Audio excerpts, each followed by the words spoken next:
Bismillahirrahmanirrahim. Alhamdulillahi rabbil alamin. Wassalatu wassalamu ala ashrafil anbiya'i wal mursalin wa ala alihi wa sahbihi ajma'in. Amma ba'd. Sahabat-sahabat, ikhwan dan akhwat yang dimuliakan oleh Allah Subhanahu wa taala. Senang sekali kita kembali melanjutkan kajian kita terhadap kitab Ar-Rizqu Abwabuhu wa Mafatihuhu yang ditulis oleh Syekh Abdul Malik bin Muhammad Al-Qasim hafizahullah ta'ala. Seperti yang telah kita jelaskan sebelumnya, bahwa melalui kitab ini kita akan belajar dan berusaha untuk meluruskan dan memperbaiki persepsi dan cara pandang kita terhadap rezeki, terhadap usaha-usaha kita untuk mencari rezeki, mengejar rezeki yang ditetapkan oleh Allah Subhanahu wa taala untuk kita. Dalam kesempatan kali ini, insyaallah kita akan kembali melanjutkan kajian terhadap kitab tersebut, dan kita awali dengan penjelasan dari penulis hafizahullah ta'ala yang mengingatkan kepada kita semua. Beliau mengatakan, wa yahtimu al-amalu wa yajibu al-iktisabu ala man kana lahu iyal. Jadi setelah sebelumnya beliau menekankan dan menegaskan tentang perintah untuk mengejar dan mencari karunia Allah Subhanahu wa taala di muka bumi ini, adalah satu perintah yang menunjukkan kepada kita bahwa Islam adalah agama amal. Islam adalah agamanya orang-orang yang bekerja keras, agamanya para pekerja keras, dan bukan agama para pemalas. Karena seorang muslim dituntut untuk memiliki etos kerja yang baik, dituntut untuk memiliki profesionalisme di dalam bekerja, karena bekerja secara profesional, bekerja secara sungguh-sungguh, itu adalah merupakan satu bentuk ibadah dan penghambaan kita kepada Allah Subhanahu wa taala. Nah, karena itu di sini tadi beliau menekankan bahwa secara umum prinsip di dalam Islam mengajarkan kepada kita untuk bekerja dan tidak menjadi manusia pemalas. Nah, beliau katakan wa yahtimul amalu wa yajibul iktisabu ala man kana lahu iyal. Bahwa kewajiban untuk bekerja, kewajiban untuk mencari nafkah itu menjadi semakin kuat di dalam Islam bagi seseorang yang mempunyai tanggungan keluarga. Bagi seorang yang mempunyai tanggung jawab keluarga, maka kewajiban dan keharusan untuk bekerja mencari nafkah itu menjadi sesuatu yang sangat ditekankan kewajibannya di dalam Islam. Jadi jika Anda adalah seorang yang telah dikaruniai tanggung jawab oleh Allah Subhanahu wa taala berupa keluarga, berupa istri, berupa anak, maka tanggung jawab dan kewajiban untuk mencari nafkah itu, mengejar rezeki Allah Subhanahu wa taala itu semakin tegas dan semakin besar di pundak Anda. Nah, karena itu Islam menetapkan, kata beliau, faqad ja'ala al-islamu at-taqsira fi haqqi az-zawjati wal atfal wal walidaini min adh-dhunubil 'azimah.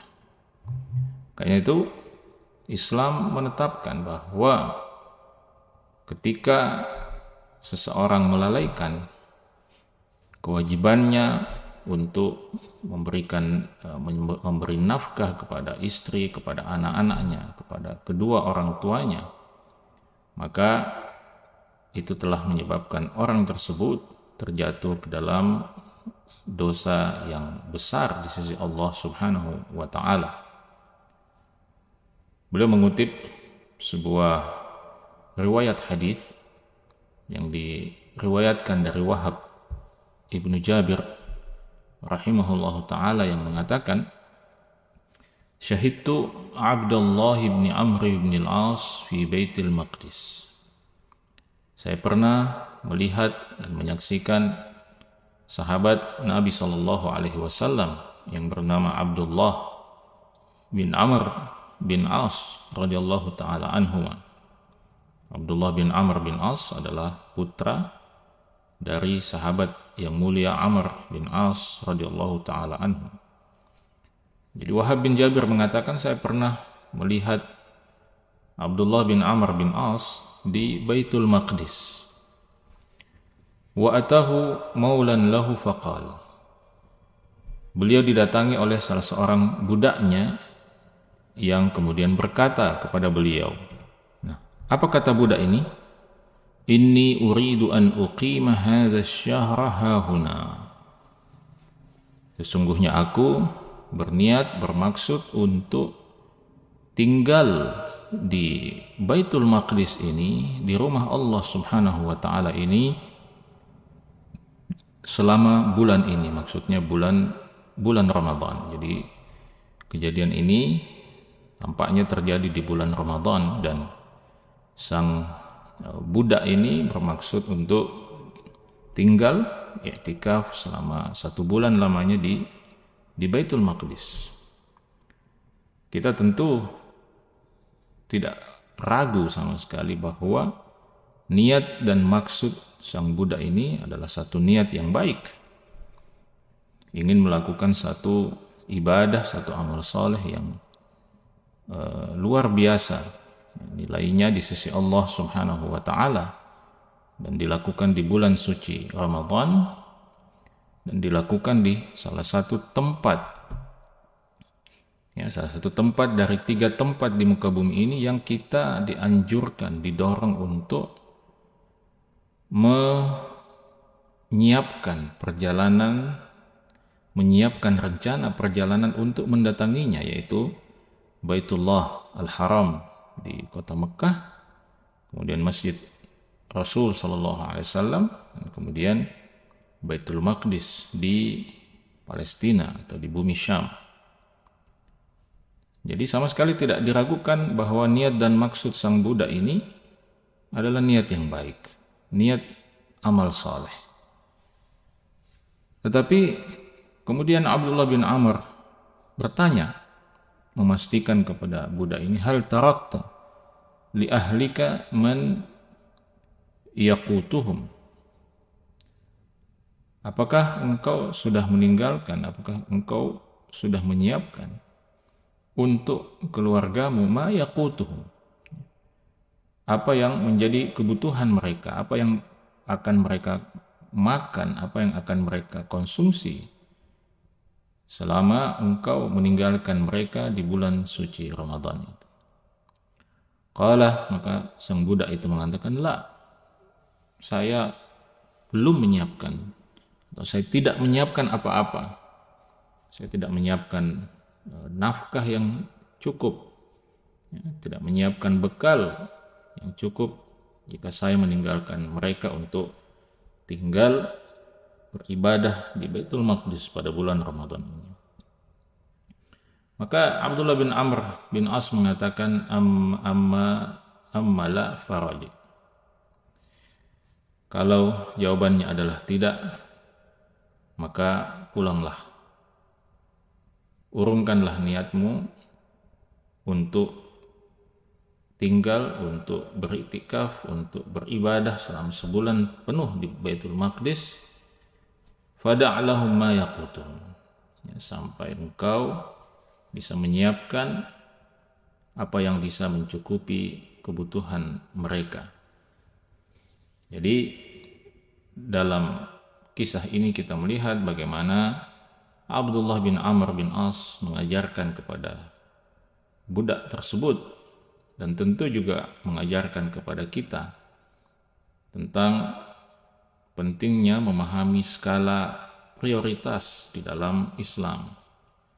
Dan ini sudah pernah kita singgung dalam kajian kita sebelumnya, dalam kajian kitab Madakhilus Syaitan ala Salihin, bahwa salah satu celah atau salah satu pintu masuk syaitan kepada orang-orang saleh adalah dengan cara mengacaukan skala prioritas orang-orang saleh itu dalam beribadah atau dalam mengambil keputusan.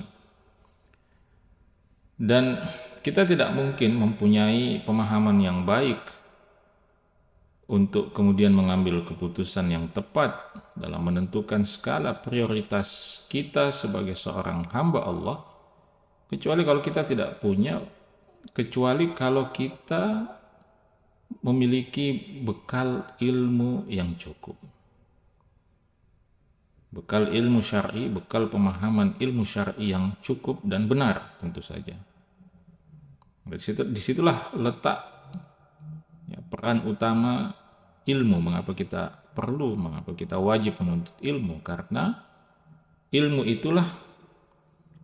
syar'i yang benar itulah yang akan menjadi pertimbangan kita dalam mengambil sikap, dalam memutuskan yang mana harus menjadi skala prioritas kita, yang mana yang harus kita dahulukan, dan yang mana yang sebenarnya boleh saja kita tangguhkan atau kita tunda atau bahkan kita tinggalkan. Nah, dalam kasus ini kita melihat atau kita dihadapkan pada dua kasus. Yang pertama, keinginan sang budak itu untuk beriktikaf selama sebulan lamanya, selama bulan Ramadan, di salah satu bumi yang paling suci, yaitu di Baitul Maqdis. Kemudian hal yang kedua adalah kewajibannya untuk menafkahi keluarga yang akan ditinggalkan, yang notabene dalam kisah ini disebutkan bahwa dia belum menyiapkan nafkah atau bekal untuk keluarganya. Maka sahabat yang mulia Abdullah bin Amr bin As mengajarkan kepada dia, memberikan arahan kepada sang budak ini untuk mengurungkan lebih dulu niatnya untuk beriktikaf dan menyiapkan bekal nafkah yang cukup untuk keluarga yang akan dia tinggalkan. Jika itu sudah terpenuhi, maka silahkan Anda memanfaatkan waktu bulan suci Ramadan itu untuk fokus beribadah kepada Allah Subhanahu wa ta'ala. Jadi nasihat Abdullah bin Amr bin As ini sekali lagi juga ditujukan kepada kita. Lalu Abdullah bin Amr bin As mengatakan atau melanjutkan pesannya, fa inni sami'tu Rasulullah sallallahu alaihi wasallam yaqul, karena sesungguhnya aku telah mendengarkan Rasulullah sallallahu alaihi wasallam bersabda. Jadi kenapa aku mengerahkan kepadamu untuk menunda niat baikmu untuk iktikaf dan lebih dahulu memfokuskan pikiran dan kekuatanmu untuk memenuhi nafkah keluargamu. Kata Abdullah bin Amr bin As, karena saya pernah mendengarkan Rasulullah SAW bersabda, kafa bil mar'i isman an yudhi'a man yaqut. Cukuplah seorang itu menanggung dosa ketika dia menyia-nyiakan atau ketika dia melalaikan orang yang menjadi tanggung jawab nafkahnya. Ketika dia melalaikan orang-orang yang seharusnya dia nafkahi. Jadi teks hadis atau teks pesan Nabi SAW ini begitu sharih ya, begitu jelas dan tegas menyebut isman, ya, menyebut ini sebagai satu dosa. Kafa bil mar'i isman. Jadi beliau menyebutkan secara jelas, ya, secara vulgar kata isman yang berarti dosa. Ketika seseorang itu mengabaikan atau melalaikan kewajibannya untuk memberi nafkah kepada keluarganya. Kemudian juga kita bisa melihat dari hadis yang diriwayatkan oleh sahabat yang mulia Abdullah bin Abbas radhiyallahu taala anhuma, yang mengatakan, kana Rasulullah sallallahu alaihi wasallam idza nazara ila rajulin fa'ajabahu. Adalah Rasulullah sallallahu alaihi wasallam itu apabila beliau melihat seorang pria yang membuat beliau kagum, qala, maka beliau akan bertanya tentang pria itu. Hal lahu min hirfatin. Apakah pria itu mempunyai pekerjaan?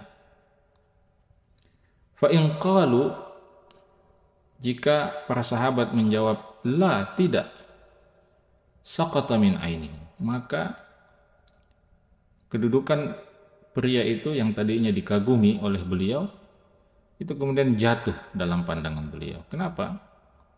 Lantaran pria itu tidak mempunyai pekerjaan apa-apa.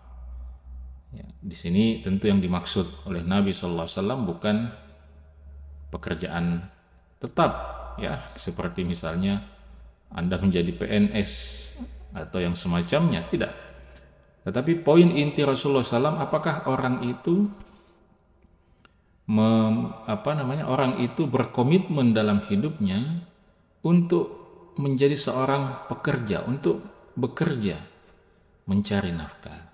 Terlepas dari apapun model bentuk pekerjaan yang dilakukannya, meskipun itu mungkin, ya, dia bekerja sebagai seorang tukang kayu atau pengumpul kayu bakar, atau seorang petani, ya, atau seorang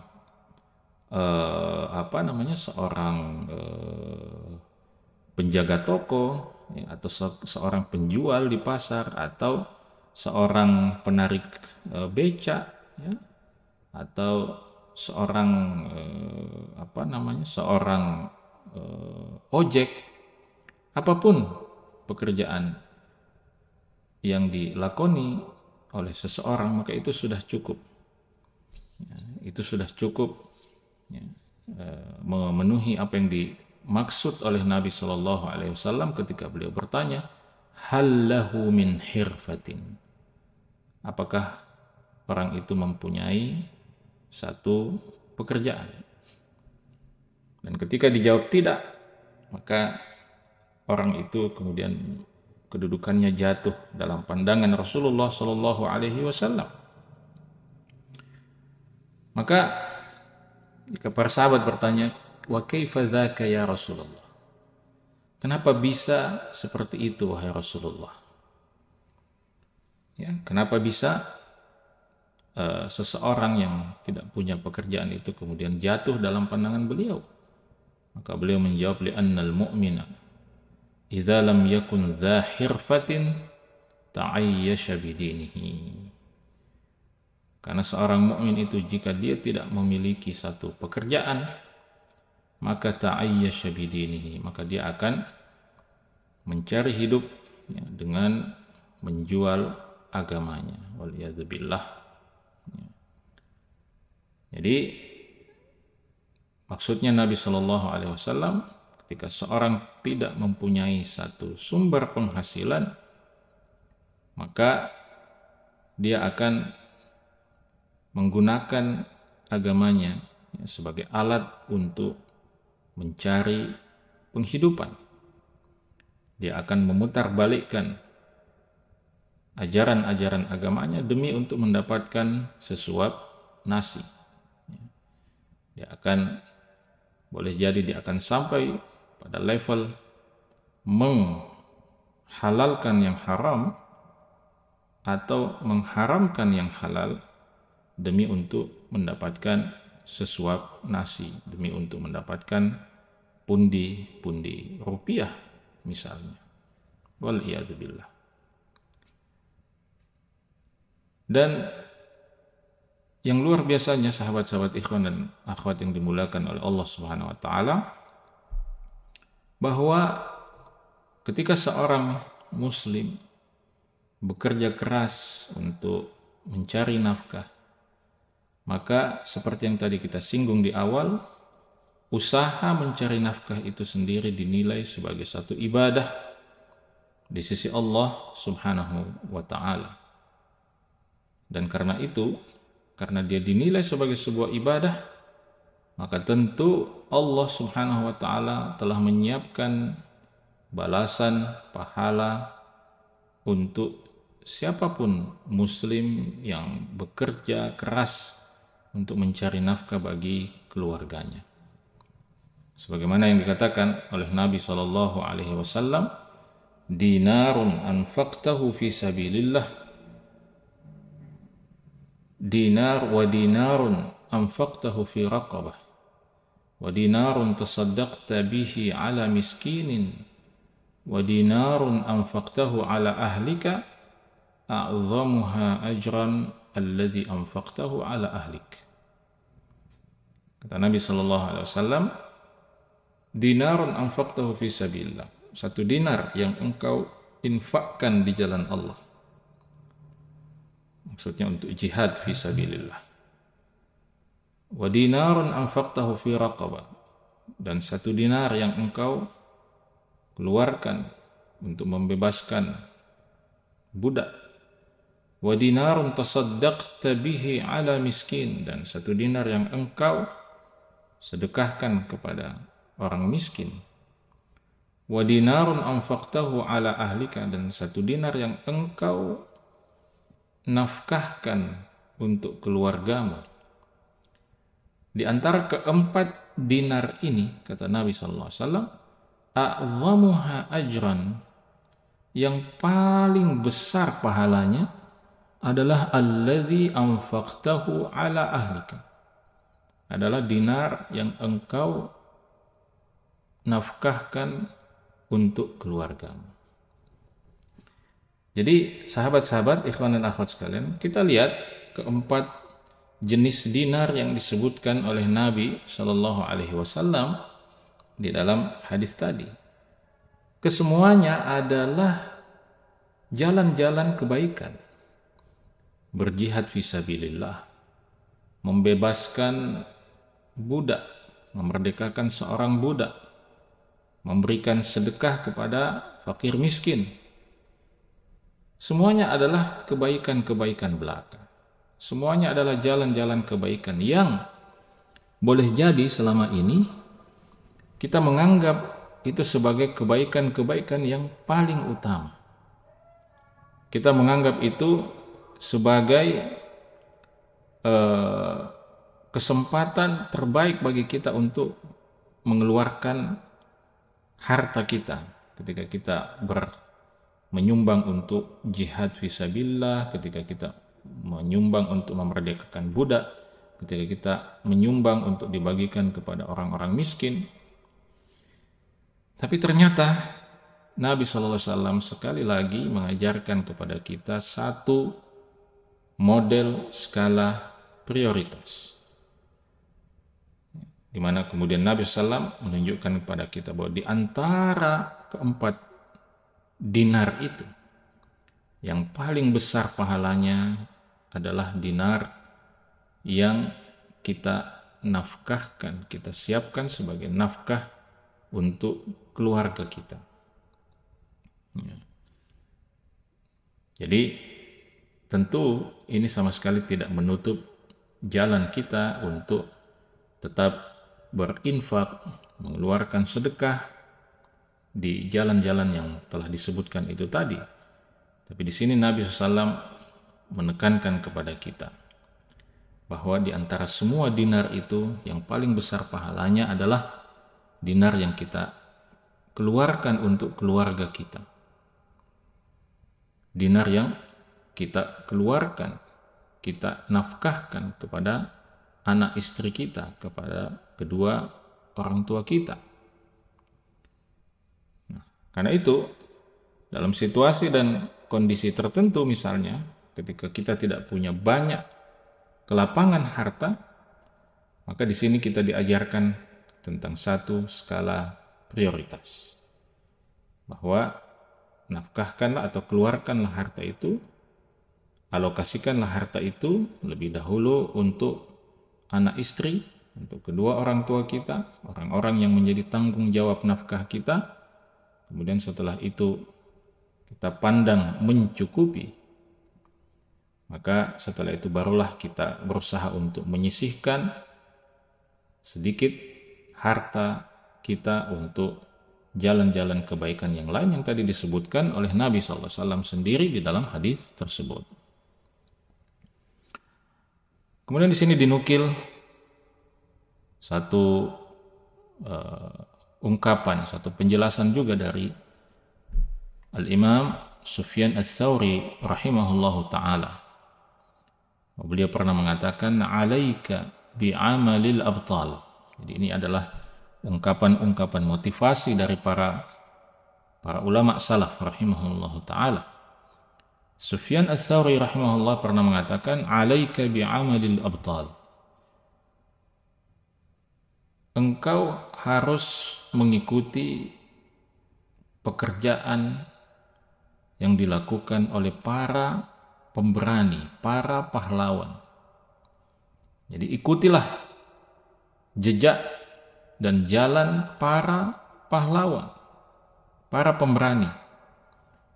Nah, kalau kita ditanya tentang para pemberani, maka mungkin yang terbayang dalam benak kita adalah mereka yang berani bertempur di medan perang, mereka yang berani berani mengangkat senjata di medan-medan jihad.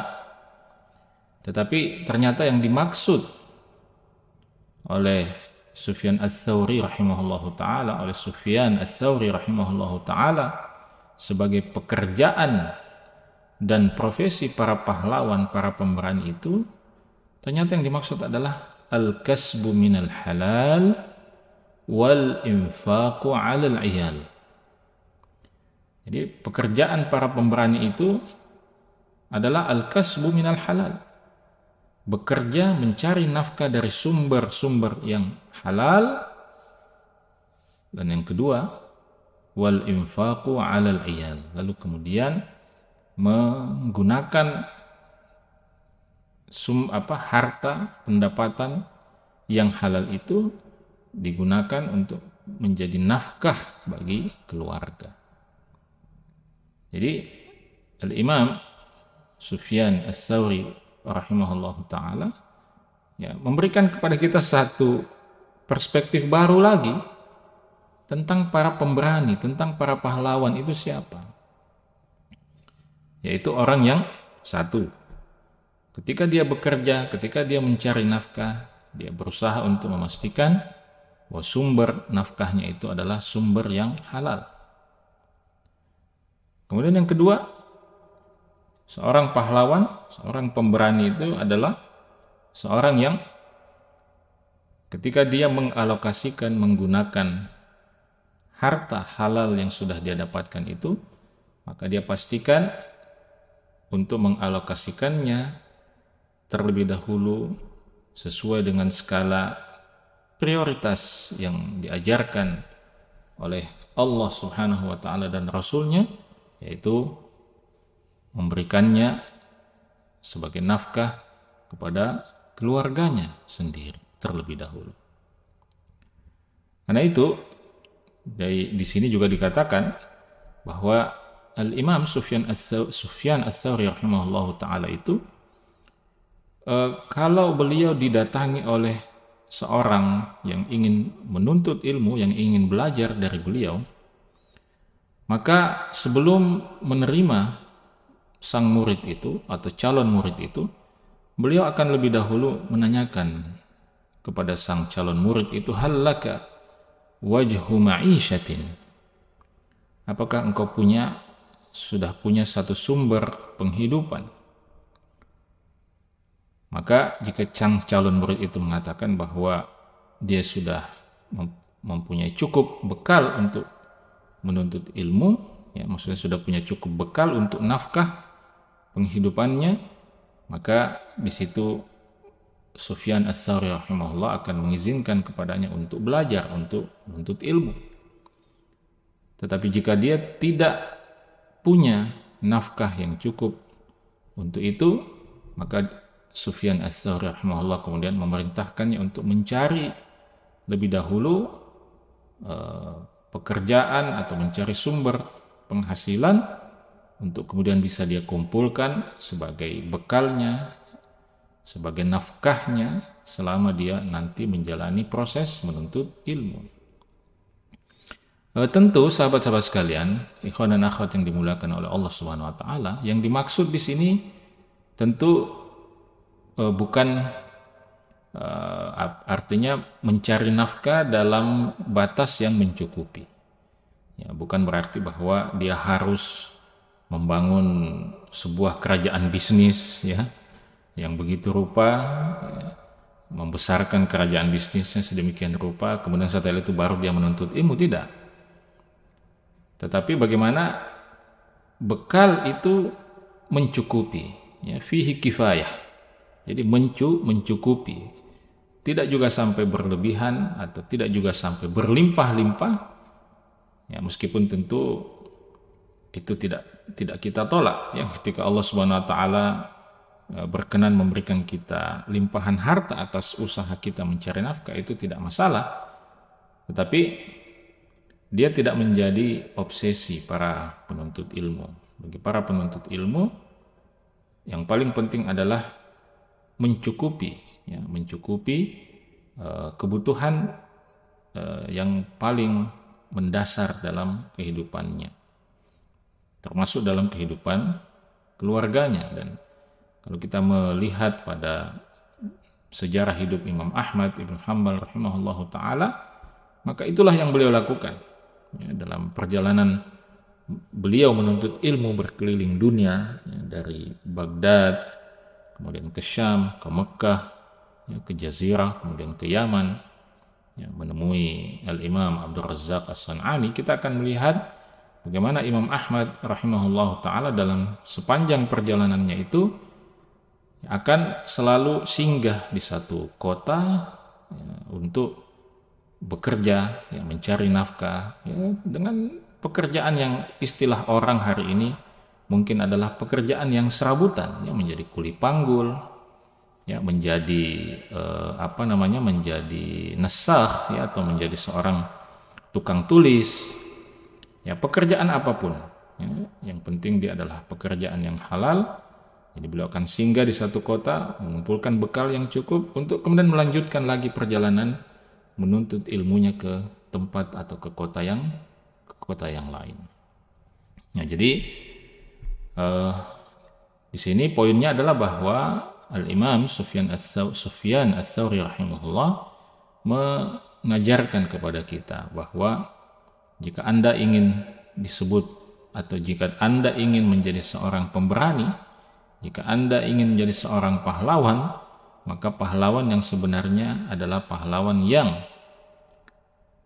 punya semangat untuk bekerja mencari nafkah yang halal, lalu kemudian dia punya semangat untuk menggunakan harta halal yang dia kumpulkan itu untuk menafkahi orang-orang yang berada dalam tanggung jawab nafkahnya. Al-Imam Ayyub As-Sikhtiyani rahimahullahu ta'ala, salah seorang ulama besar di Mekah, pernah mengatakan, qala li Abu Qilabah pernah berkata kepadaku, ya Ayyub, wahai Ayyub, ilzam suqak, ya, ilzam suqak, lazimilah pasarmu, ya, maksudnya bekerjalah mencari nafkah di pasarmu, fa inna fiha ghinan 'anil nas, karena jika engkau berkomitmen untuk melazimi tempat berjualanmu, ya, di pasar, melazimi bisnismu, melazimi atau menjalankan perdaganganmu, maka perdagangan itu akan membuatmu merasa cukup dari manusia. Maksudnya Anda tidak perlu lagi bergantung kepada manusia. Anda tidak perlu meminta-minta kepada manusia. Kenapa? Karena Anda sudah berdikari. Anda seorang istilah hari ini, seorang entrepreneur yang bisa membiayai dan bisa menopang biaya kehidupan Anda sendiri. Jadi usaha untuk mencari nafkah dengan berdagang itu, kata Abu Qilabah kepada Ayyub As-Sikhtiyani, itu akan membuatmu merasa cukup dari manusia, dari sesama manusia, dan wasalahan fid din, dan itu akan membantumu untuk menjaga kesolehanmu, menjaga agamamu.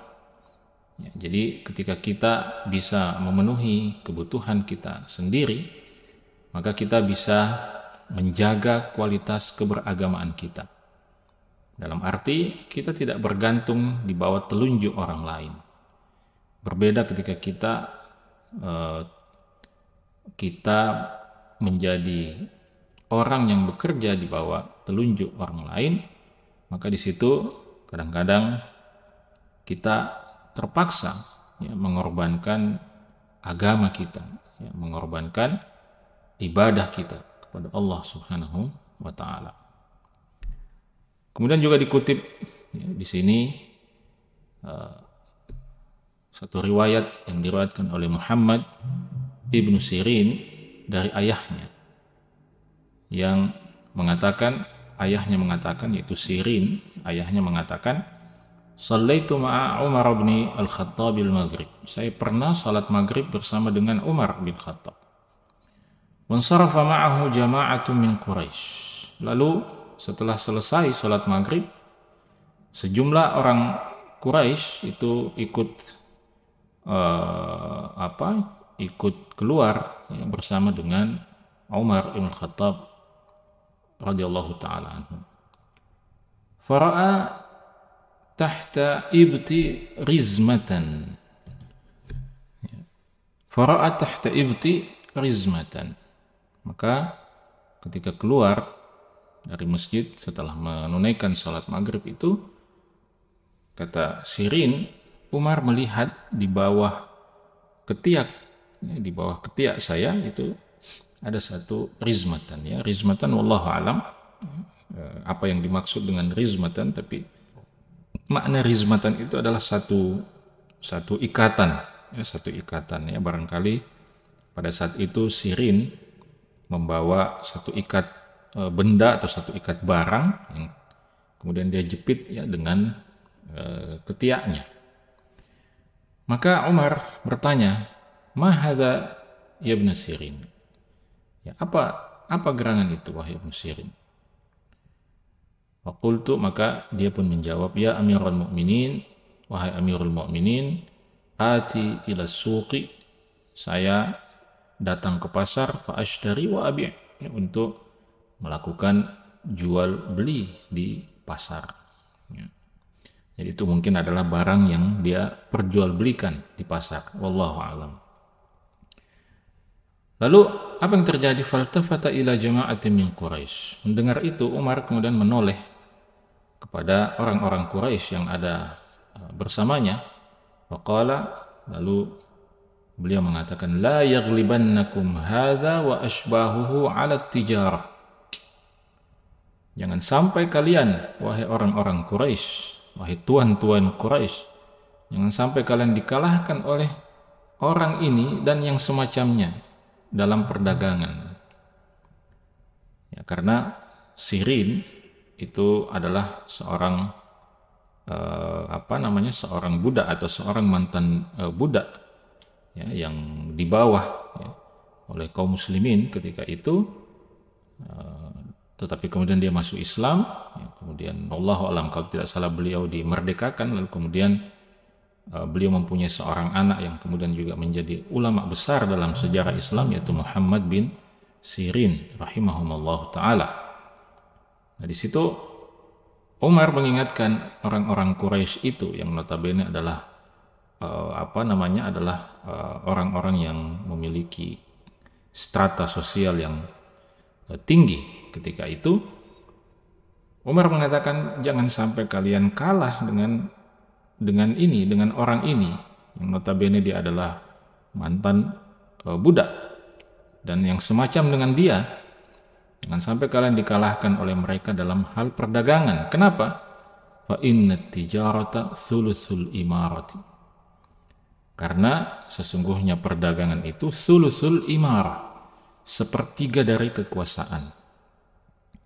Artinya bahwa para pedagang itu, meskipun mungkin secara politis, secara pemerintahan mereka tidak memegang posisi-posisi pemerintahan, tetapi mereka sesungguhnya menguasai roda dan jalannya pemerintahan itu paling tidak sepertiga ya, dari kekuasaan, atau sepertiga dari roda kekuasaan itu berada di pihak para pedagang ya, yang artinya bahwa para pedagang itu memiliki pengaruh ya, yang cukup atau bahkan sangat-sangat besar, sangat signifikan dalam pergerakan sebuah negara atau sebuah kekuasaan. Dan saya kira kita semua maklum ya, kita semua faham dengan itu.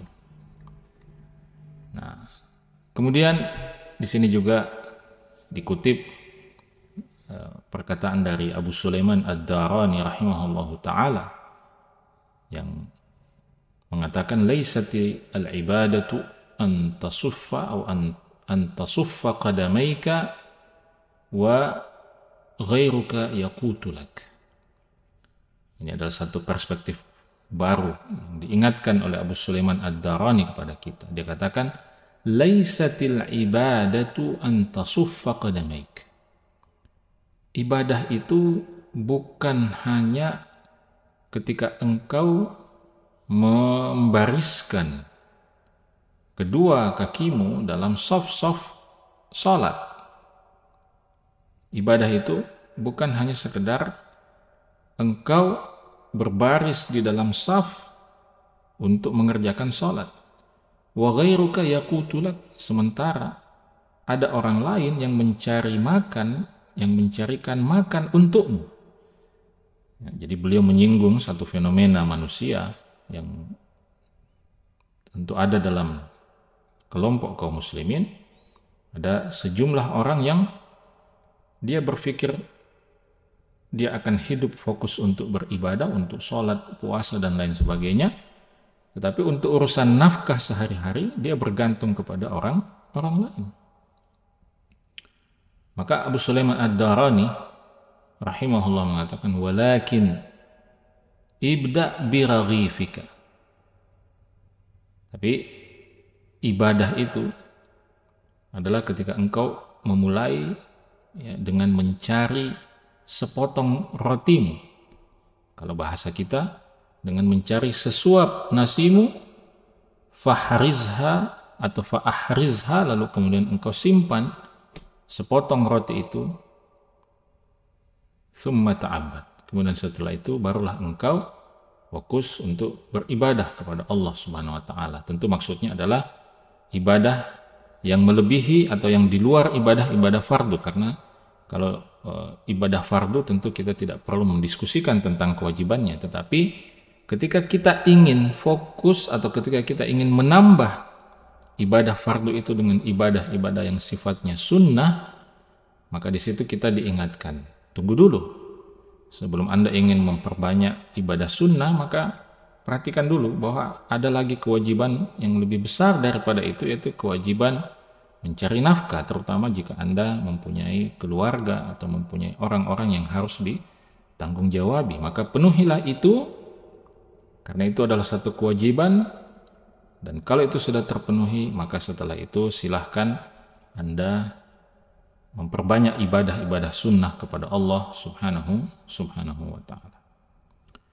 Nah, sahabat-sahabat, ikhwan dan akhwat yang dimuliakan oleh Allah Subhanahu wa taala, dari penjelasan singkat ini mudah-mudahan kita bisa mendapatkan satu cara pandang yang baru, satu perspektif yang baru tentang bagaimana seharusnya kita sebagai seorang muslim, sebagai seorang muslimah melihat kehidupan dunia ini, khususnya melihat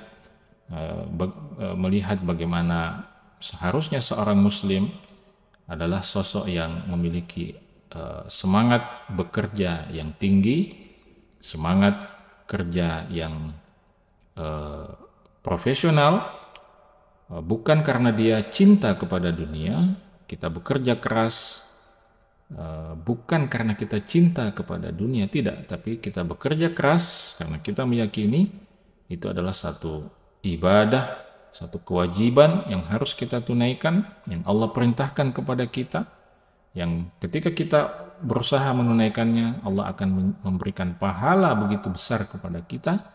Dan sebaliknya, ketika kita mengabaikan dan melalaikannya, maka Allah Subhanahu wa ta'ala mengancam kita dengan hukuman, dengan ancaman yang sangat besar pula.